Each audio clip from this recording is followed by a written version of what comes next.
So guys இப்போ தான் கொஞ்ச நேரத்துக்கு முன்னாடி ஒரு வீடியோ போஸ்ட் பண்ணியிருந்தேன். தளபதி 68 அதாவது கோட் படத்தோட ஃபர்ஸ்ட் லுக் போஸ்டர் ரிலீஸ் பண்ணிட்டாங்க. இன்றைக்கி பார்த்தோம்னா ஈவினிங் வந்து செகண்ட் லுக் போஸ்டர் ரிலீஸ் பண்ணுறதுக்கு ஹைலி சான்சஸ் இருக்குது அப்படின்ற மாதிரி. ஸோ இப்போ பார்த்தோம்னா அதை பற்றின அப்டேட்டும் கொடுத்துட்டாங்க. ஸோ வெங்கட் பிரபு பார்த்தோம்னா இன்றைக்கி ஈவினிங் 6 PM படத்தோட செகண்ட் லுக் போஸ்டர் ரிலீஸ் ஆக போகுது அப்படிங்கிறத சொல்லியிருக்காங்க. ப்ரொடியூசர் அர்ச்சனா கல்பாத்தி மேம் பார்த்தோம்னா ஒரு ட்வீட் ஒன்று போஸ்ட் பண்ணியிருந்தாங்க வெங்கட் பிரபுக்கு. ஸோ இன்றைக்கி பார்த்தோம்னா லாஸ்ட் நைட் ஏதாவது பார்ட்டி இருக்கா கோட் பற்றி அப்படின்னு கேட்டிருந்தாங்க. அதுக்கு பார்த்தோம்னா இன்றைக்கி நைட்டு பார்த்தோம்னா 6 PM வந்து தளபதி 68 கோட் படத்தோட செகண்ட் லுக் போஸ்டர் ரிலீஸ் ஆக போகுது அப்படிங்கிறத ஷேர் பண்ணியிருக்காங்க. அதுக்கு அர்ச்சனா மேம் பார்த்தோம்னா அவருக்கு ஒரு ரிப்ளை பண்ணியிருக்காங்க. என்ன அப்படின்னா செகண்ட் லுக் போஸ்ட் வந்து மை பர்சனல் ஃபேவரட் அப்படின்ற மாதிரி சொல்லியிருக்காங்க. அந்த செகண்ட் லுக் போஸ்டர் தான் இப்போ ரிலீஸ் பண்ண போகிறாங்க 6 PM. ஸோ இது வந்து அஃபீஷியலாக அனௌன்ஸ் பண்ணியாச்சு. சரி ஒரு போஸ்டரோட முடிச்சிருவாங்களோ அப்படின்ற மாதிரி லைட்டாக ஒரு சின்ன பயம் இருந்துச்சு. செகண்ட் லுக் போஸ்டர் இன்றைக்கி ஈவினிங் வருது.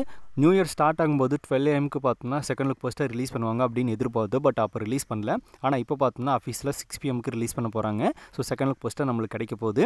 அந்த செகண்ட் லுக் போஸ்டர் எப்படி இருக்க போகுது அப்படின்ற ஹைப் இப்போவே கிரியேட் ஆக ஆரம்பிச்சிருச்சு. ஃபர்ஸ்ட் லுக் போஸ்டே பார்த்தோம்னா வேறு மாதிரி தட்டி தூக்கிட்டாங்க. செகண்ட் லுக் போஸ்டர் இதையும் தாண்டி பெஸ்ட்டாக தான் இருக்கும்னு நம்ம எதிர்பார்க்கலாம். ஸோ வெயிட் பண்ணலாம். செகண்ட் லுக்காக எந்த அளவுக்கு ஈகராக வெயிட் பண்ணுறீங்க அப்படிங்கிறத கமெண்ட்டில் ஷேர் பண்ணுங்கள். இன்னும் புதுசாக தளபதி ஃபேன்ஸ் யாராவது நம்ம சேனலை பார்த்துட்டு இருந்தால் மறக்காம சேனலை சப்ஸ்கிரைப் பண்ணிடுங்க. எனி டைம் நம்ம தளபதி பற்றின அப்டேட்ஸ் மட்டும் நம்ம சேனலில் திறந்து வரும்.